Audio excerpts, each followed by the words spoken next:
ನಮಸ್ಕಾರ ಸ್ನೇಹಿತರೆ, welcome to ಶಿಲ್ಪ ಹೇ ಕನ್ನಡ ವ್ಲಾಗ್ಸ್ಗೆ. ಎಲ್ಲರೂ ಹೀಗಿದ್ದೀರಾ? ನಾನು ಕೂಡ ಚೆನ್ನಾಗಿದ್ದೀನಿ. ಇವತ್ತು ನೋಡ್ತಾ ಇರ್ಬೋದು, ಇಲ್ಲಿ ಅವಾಗ ಅಪರೂಪಕ್ಕೆ ಬಂದು ನನ್ನ ಹತ್ರ ಕಟ್ಟಿಂಗ್ ಅಷ್ಟೇ ಕಟ್ ಮಾಡಿಸ್ಕೊಂಡು ಹೋಗ್ತಾಯಿದ್ರು. ಅವ್ರ ಹತ್ರ ಮಿಷಿನ್ ಇದೆ. ಅವರಂದರೆ ಪೂರ್ತಿ ಕಲ್ತಿರಲಿಲ್ಲ ಸ್ನೇಹಿತರೆ, ಒಂಚೂರು ಏನಾದರೂ ಪಿಲ್ಲೋ ಕವರು, ಇದು ಸ್ಯಾರಿ ಪೆಟ್ಟಿಕೋಟ್ ಹಿಡಿಯೋದು ಆ ರೀತಿ ಎಲ್ಲ ಮಾಡ್ತಾಯಿದ್ರು. ನನಗೆ ಒಂದು ಬ್ಲೌಸ್ ಕಟ್ ಮಾಡಿಕೊಡಿ ಅಂತ ಹೇಳಿದರು. ಕಟ್ ಮಾಡಿಕೊಟ್ಟಿದ್ದೆ.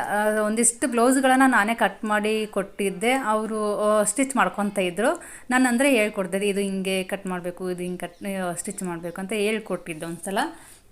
ಅದೇ ಪ್ರಕಾರ ಅವರು ಸ್ಟಿಚ್ ಮಾಡ್ಕೊಂಡಿದ್ರು. ಒಂದು ಸಾದಾ ವಿತೌಟ್ ಲೈನಿಂಗು, ಒಂದಿಷ್ಟು ಲೈನಿಂಗ್ ಎಲ್ಲ ಹಾಕಿದ್ದಿಲ್ಲ, ಸಾದಾ ಬ್ಲೌಸನ್ನೇ ಸ್ಟಿಚ್ ಮಾಡಿಕೊಂಡು ಡೈಲಿ ವೇರಿಗೆ ಒಂದಿಷ್ಟು ದಿನಗಳಾದರೂ ಬರಲಿ ಅಂತಂದ್ಬಿಟ್ಟು, ಕಲಿಯೋದಕ್ಕೆ ಅಂತಂದ್ಬಿಟ್ಟು ಮಾಡ್ತಾಯಿದ್ರು. ಇವಾಗ ನನಗೆ ಗೊತ್ತಿರಲಿಲ್ಲ ಇವರು ಬೋಟ್ ನೆಕ್ ಕಟ್ ಮಾಡಿಕೊಂಡು ಬೋಟ್ ನೆಕ್ ಸ್ಟಿಚ್ ಮಾಡ್ತಾರಂತ ಗೊತ್ತಿರಲಿಲ್ಲ. ಬಟ್ ಇಲ್ಲಿ ಕೆಲವೊಂದು ತಪ್ಪುಗಳನ್ನು ಮಾಡಿದರು. ಅದನ್ನೆಲ್ಲ ಹೇಳ್ಕೊಟ್ಟೆ. ಈ ರೀತಿ ಮಾಡಬಾರ್ದು, ಆ ರೀತಿ ಮಾಡಬಾರ್ದು ಅಂತ ಹೇಳ್ಕೊಟ್ಟೆ. ಓಕೆ, ನೆಕ್ಸ್ಟ್ ಟೈಮ್ ಆ ರೀತಿ ಮಾಡಲ್ಲ ಅಂತಂದರೆ, ನಾನು ಕಟ್ ಮಾಡಿಕೊಡಿ ಅಂತ ಹೇಳಿದರೆ ನಾನು ಹೇಳ್ಕೊಂಡು ಕಟ್ ಮಾಡ್ತಿದ್ನ ಇಲ್ಲ ಅಂತ ಅಂದೆ. ನಾನು ಇಲ್ಲ, ನೋಡೋಣ, ಟ್ರೈ ಮಾಡೋಣ ಅಂತ ಮಾಡಿದೆ ಅಂತಂದೆ. ಹಂಗೇನಾದರೂ ಟ್ರೈ ಮಾಡೋದಾದರೆ ಪ್ಲೇನ್ ಬ್ಲೌಸಲ್ಲಿ ಟ್ರೈ ಮಾಡಿದ್ರೆ ಬೆಸ್ಟ್ ಇತ್ತು. ಯಾಕಂದರೆ ಇದು ಸ್ಯಾರಿ ಬ್ಲೌಸ್ ಅಲ್ವಾ, ಸುಮ್ಮನೆ ವೇಸ್ಟು ಬ್ಲೌಸು. ತುಂಬ ಇದು ವೇರ್ ಮಾಡೋಕ್ಕೂ ಆಗೋಲ್ಲ. ಯಾಕಂದರೆ ಬೋಟ್ ನೆಕ್ಕಿಗೆ ಅದರದ್ದೇ ಆದಂಥ ಒಂದು ಕಟ್ಟಿಂಗ್ ಚೇಂಜ್ ಇದೆ. ಅದನ್ನು ಸ್ವಲ್ಪ ಮಾಡ್ಕೊಂಡಿದ್ದಾರೆ, ಬಟ್ ಕ್ಲಿಯರಾಗಿ ನೀಟಾಗಿ ಮಾಡ್ಕೊಂಡಿರಲಿಲ್ಲ. ಫ್ರಂಟಲ್ಲಿ ಡೀಪ್ ಕೂಡ ಕಡಿಮೆ ತೊಗೊಂಡಿದ್ದಾರೆ, ನೋಡ್ತಾ ಇರ್ಬೋದು. ತುಂಬ ಕಡಿಮೆ ತೊಗೊಂಡಿದ್ದಾರೆ ಫ್ರಂಟಲ್ಲಿ. ಒಂದು ಹತ್ರ 6.5 ಇಂಚ್ ಆದರೂ ತೊಗೋಬೇಕಿತ್ತು. ಬಟ್ ಇವರು ತೊಗೊಂಡಿರೋದು 5 ಇಂಚ್ ತೊಗೊಂಡಿದ್ದಾರೆ. ಮತ್ತು ಬ್ಯಾಕಲ್ಲಿ ಬೋಟ್ ನೆಕ್ಕು ಮತ್ತು ಫ್ರಂಟಲ್ಲಿ ನಾರ್ಮಲ್ ನೆಕ್ ಆಗಿರೋದ್ರಿಂದ ಇವರು ಬ್ಯಾಕು ಶೇಪ್ ಫ್ರಂಟಲ್ಲಿ ಶೇಪ್ ತೆಗೆದಿಲ್ಲ, ಹಾಗೆ ಸ್ಟಿಚ್ ಮಾಡಿದ್ದಾರೆ. ಮೇಲೆ ಕಾಣಿಸ್ತೆ ನೋಡಿ, ಮೇನ್ ಫ್ಯಾಬ್ರಿಕ್ಕು ಅದು ಕೂಡ ಸುಕ್ಲೆಲ್ಲ ಆಗಿದೆ. ಯಾಕಂದರೆ ಇನ್ನೂ ಕಲಿಬೇಕಲ್ವ, ಅದನ್ನೆಲ್ಲ ತಿಳಿಸ್ಕೊಟ್ಟೆ. ಈ ರೀತಿ ಮಾಡಬಾರ್ದು, ಆ ರೀತಿ ಸ್ಟಿಚ್ ಮಾಡಬೇಕು ಅಂತಂದ್ಬಿಟ್ಟು ಎಲ್ಲ ಹೇಳಿಕೊಟ್ಟೆ. ಮತ್ತು ಒಂದು ಗುಂಡು ಪಿನ್ ಸಹಾಯ, ಇಲ್ಲಾಂದರೆ ಸೂಜಿ, ಇಲ್ಲ ಸೇಫ್ಟಿ ಪಿನ್ನು, ಅದು ಒಂದು ಯೂಸ್ ಮಾಡಿಕೊಂಡು ನೀವು ಸ್ಟಿಚ್ ಮಾಡಿ ನೆಕ್ಸ್ಟ್ ಟೈಮ್ ಮಾಡಬೇಕಾದ್ರೆ ಲೈನಿಂಗ್ ಬ್ಲೌಸು ಅಂತ ಹೇಳಿದೆ. ಓಕೆ ಅಂತ ಹೇಳಿದರು. ಇಲ್ಲಿ ನಾನು ಆರ್ಮಲ್ ಹತ್ರ ತೋರಿಸ್ತಾ ಇದ್ದೀನಿ ನೋಡಿ, ಇದನ್ನು ಕಡಿಮೆ ಮಾಡ್ಕೋಬೇಕು ಬ್ಯಾಕಲ್ಲಿ ಬೋಟ್ ನೆಕ್ ಇಟ್ಟಾಗ ಅಂತ ಹೇಳಿದೆ. ಓಕೆ, ಅದೆಲ್ಲ ಏನು ಮಾಡ್ಕೊಂಡಿಲ್ಲ, ನಾನು ಹಂಗೆ ಮಾಡಿಬಿಟ್ಟಿದ್ದೀನಿ ಅಂತ ಹೇಳಿದರು. ನಾನು ಹೇಳಿದೆ, ವಿಡಿಯೋ ಬರ್ತಾಯಿದೆ ನೋಡಿ, ಡೈಲಿ ಬೋಟ್ ನೆಕ್ ವಿಡಿಯೋ, ಪ್ರತಿಯೊಂದು ಲೈನಿಂಗ್ ಅಂದರೆ ಮಾಮೂಲಿ ನಾರ್ಮಲ್ ಬ್ಲೌಸ್ ವಿಡಿಯೋ ಎಲ್ಲನೂ ಹಾಕಿದ್ದೀನಿ, ಒಂದ್ಸರಿ ನೋಡಿ ಕಲ್ತ್ಕೊಳ್ಳಿ ಅಂತ ಹೇಳಿದೆ. ಅವ್ರು ನನಗೆ ಒಂದೊಂದ್ಸರಿ ಕೇಳ್ತಿದ್ರು, ಕಲಿಸ್ತೀಯಾ ಅಂತ.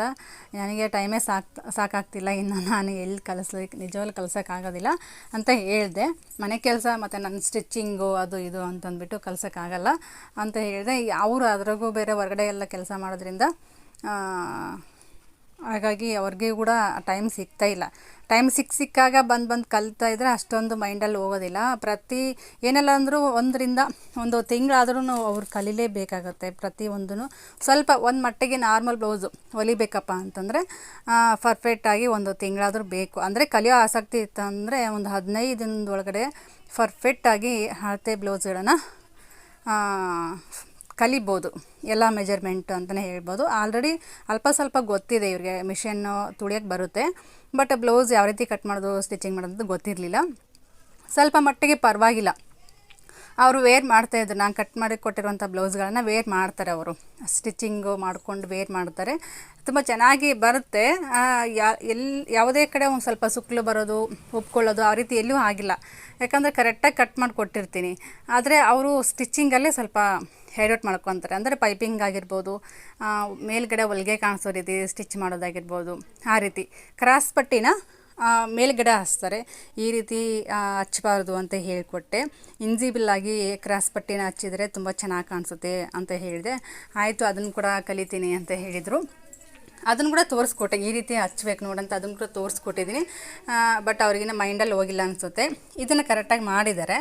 ಇಲ್ಲಿ ಸ್ವಲ್ಪ ಎಕ್ಸ್ಟ್ರಾ ಬಂದಿದೆ ಅಂತಂದ್ಬಿಟ್ಟು ಹೊಲಿಗೆನ ಫೋಲ್ಡ್ ಮಾಡಿ ಹೊಲಿಗೆ ಹಾಕಿದ್ದಾರೆ. ಅಂದರೆ ನಾನು ಕಟ್ ಮಾಡಿ ಕೊಟ್ಟಿದ್ದಿಲ್ಲ, ಇವೆರಡು ಬ್ಲೌಸನ್ನು ಅವರೇ ಕಟ್ ಮಾಡಿ ಹೊಲ್ದಿದ್ದಾರೋದು. ಇಲ್ಲಿ ನೋಡ್ತಿರ್ಬೋದು. ಇದು ಬಂದು ಬ್ಲೌಸ್ ಅವ್ರಿಗೆ ಕರೆಕ್ಟಾಗಿ ಆಗುತ್ತೆ. ಇದು ಕರೆಕ್ಟಾಗಿ ಆಗುತ್ತೆ. ಬಟ್ ಬೋಟ್ ನೆಕ್ ಬ್ಲೌಸು ಅವ್ರಿಗೆ ಆಗೋದಿಲ್ಲ. ಬೋಟ್ ನೆಕ್ ಬ್ಲೌಸ್ ಕಟ್ಟಿಂಗೇ ಚೇಂಜಸ್ ಇರುತ್ತೆ ಅಲ್ವಾ, ಹಾಗಾಗಿ ನಾನು ತೋರಿಸ್ತಾ ಇದ್ದೀನಿ, ನೋಡ್ತಾ ಇರ್ಬೋದು. ಎಕ್ಸ್ಟ್ರಾ ಮೇನ್ ಬಟ್ಟೆನ ಉಳ್ಕೊಂಡಿದೆ ಅಲ್ವಾ, ಈ ರೀತಿ ಒಂದು ಸೂಜಿ ತೊಗೊಂಡು ಈ ರೀತಿ ಒಂದು ಬಟ್ಟೆನ ಹಾಕ್ಕೊಂಡು ಲೈನಿಂಗು ಮತ್ತು ಮೇನ್ ಫ್ಯಾಬ್ರಿಕ್ಕು ಹಾಕ್ಕೊಂಡ್ಬಿಟ್ಟು ಸ್ಟಿಚ್ ಮಾಡಿದರೆ ಯಾವುದೇ ರೀತಿಯ ಒಂದು ಮೇನ್ ಫ್ಯಾಬ್ರಿಕ್ಕಿಗೆ ಎಕ್ಸ್ಟ್ರಾ ಉಳಿಯೋದಿಲ್ಲ. ಲೈನಿಂಗ್ ಕರೆಕ್ಟಾಗಿ ಯಾವ ಥರ ಕೂತ್ಕೊಳ್ಳುತ್ತೋ ಅದೇ ರೀತಿ ಕೂತ್ಕೊಂಡ್ಬಿಡುತ್ತೆ ಅಂತ ಹೇಳಿದೆ.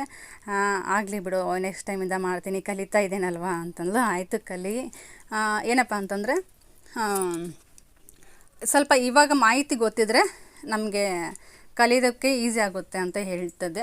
ಇಲ್ಲಿ ಟಕ್ಸ್ ಪಾಯಿಂಟ್ ಕೂಡ ನೋಡ್ತಾ ಇರ್ಬೋದು. ಟಕ್ಸ್ ಪಾಯಿಂಟ್ ಕೂಡ ಎಲ್ಲಿ ಕರೆಕ್ಟಾಗಿ ಹಿಡ್ದಿಲ್ಲ ಅದನ್ನು ಕೂಡ ತೋರಿಸ್ಕೊಟ್ಟೆ. ಕರೆಕ್ಟಾಗಿ ಭುಜದ ಸೆಂಟ್ರ್ ಪಾಯಿಂಟಲ್ಲಿ ನಾವು ಟಕ್ಸ್ ಪಾಯಿಂಟನ್ನು ಹಿಡಿಬೇಕು ಅಂತ ಹೇಳಿಕೊಟ್ಟೆ. ಎರಡೂ ಹತ್ತತ್ರ ಹಿಡಿದಿದ್ದಾರೆ. ಈ ರೀತಿ ಹಿಡಿದ್ರೆ ಭುಜ ಜಾರುತ್ತೆ, ನೋಡ್ತಾ ಇರ್ಬೋದು. ಈ ರೀತಿ ವಾಲ್ಕೊಂಡ್ಬಿಡುತ್ತೆ. ಕರೆಕ್ಟಾಗಿ ನಾವು ಭುಜದ ಸೆಂಟ್ರ್ ಪಾಯಿಂಟ್ ಹಿಡಿದ್ರೆ ನೋಡ್ತಾ ಇರ್ಬೋದು ಆಟೋಮೆಟಿಕ್ಲಿ ಶೋಲ್ಡ್ರ್ ಯಾವ ಕಡೆ ವಾಲುತ್ತೆ ಅಂತಂದ್ಬಿಟ್ಟು ಅದನ್ನು ತೋರಿಸ್ಕೊಟ್ಟೆ, ತಿಳಿಸ್ಕೊಟ್ಟೆ. ಅವ್ರಿಗೂ ಅರ್ಥ ಆಯಿತು ಅಂತ ಹೇಳಿದರು. ಅಂದರೆ ನನಗೆ ಅವ್ರು ಕೇಳ್ತಾರೆ, ನೀವು ಫ್ರೀ ಟೈಮಲ್ಲಿ ಇದ್ದರೆ ಬರ್ತೀನಿ ಅಂತ ಅಲ್ಪ ಸ್ವಲ್ಪ ಟಿಪ್ಸ್ಗಳು ಹೇಳಿಸ್ಕೊಳಕ್ಕೆ ಬರ್ತೀನಿ ಅಂತ ಹೇಳ್ತಾರೆ. ಬಾ ಅಂತ ಹೇಳ್ತೀನಿ, ಒಂದು ಹೇಳ್ಕೊಡ್ತೀನಿ. ಒಂದು 10-15 ನಿಮಿಷ ಆದರೂ ಅವ್ರಿಗೆ ಸ್ವಲ್ಪ ಮಾಹಿತಿ ಕೊಡ್ತೀನಿ. ಸ್ಟಿಚ್ ಮಾಡಿ ತೊಗೊಂಡು ಬಂದು ತೋರಿಸ್ತಾರೆ, ಏನು ಮಿಸ್ಟೇಕ್ ಆಗಿದೆ ನೋಡು ಅಂತ ಹೇಳಿ ತೊಗೊಂಡು ತೋರಿಸ್ತಾರೆ. ನಾನು ಎಲ್ಲನೂ ಹೇಳಿ ತಿಳಿಸಿ ಕಳಿಸ್ತೀನಿ. ನಾನೇ ಅಂದೆ, ಬೋಟ್ ನೆಕ್ ಬ್ಲೌಸ್ ಆಗಿದ್ದರೆ ಕಟ್ ಮಾಡಿ ಕೊಡ್ತಿದ್ನಿ ಅಲ್ವಾ ಫಸ್ಟಿಗೆ, ಯಾಕೆ ಬ್ಲೌಸ್ ಪೀಸ್ ಹಾಳಾಯಿತು ಅಂತ. ಅಂದರೆ ಕಲಿಯೋದಕ್ಕೆ ಅಂತಂದರೆ ನಾರ್ಮಲ್ ಬ್ಲೌಸ್ ಆಗಿಲ್ಲ ಅಂದರೂ ಕೂಡ ಪೇಪರ್ ಕಟ್ಟಿಂಗಲ್ಲಿ ನಾವು ಸ್ಟಾರ್ಟಿಂಗು ಕಲಿಬೇಕಾಗುತ್ತೆ. ಪೇಪರ್ ಕಟ್ಟಿಂಗಲ್ಲಿ ನಾವು ಕಟ್ಟಿಂಗ್ ಮಾಡೋದನ್ನು ಪರ್ಫೆಕ್ಟಾಗಿ ಕಲಿತ್ವಿ ಅಂತಂದರೆ ಪರ್ಫೆಕ್ಟಾಗಿ ಬ್ಲೌಸ್ ಪೀಸಲ್ಲಿ ಕೂಡ ನಾವು ಅದೇ ಪ್ರಕಾರ ಕಟ್ ಮಾಡಿ ಹೊಲಿಬೋದು. ಇಲ್ಲಿ ಮೇನ್ ಫ್ಯಾಬ್ರಿಕ್ಕು ಹಾಳಾಯಿತು, ಜೊತೆಗೆ ಲೈನಿಂಗ್ ಪೀಸ್ ಕೂಡ ವೇಸ್ಟ್ ಆಯಿತು ಅನ್ನೋದಕ್ಕಿಂತ ಮನವರಿಕೆ ಆಯಿತು ಅವರಿಗೆ. ವೇಸ್ಟ್ ಆಯ್ತು ಅಂತ ಅನ್ನಬಾರ್ದು, ಯಾಕಂದರೆ ಮುಂದೆ ಅದೇ ನಮಗೆ ಬುದ್ಧಿ ಕಲಿಸುತ್ತೆ. ನಾನು ಅದೇ ಹೇಳಿದೆ, ಪೇಪರ್ ಕಟ್ಟಿಂಗಲ್ಲಿ ಫಸ್ಟಿಗೆ ನೀನು ಕಟ್ ಮಾಡಿ ಆರಾಮಾಗಿ ಮೇನ್ ಫ್ಯಾಬ್ರಿಕಲ್ಲಿ ಇಟ್ಬಿಟ್ಟು ನೀವು ಕಟ್ ಮಾಡು ಅಂತ ಹೇಳಿಕೊಟ್ಟೆ.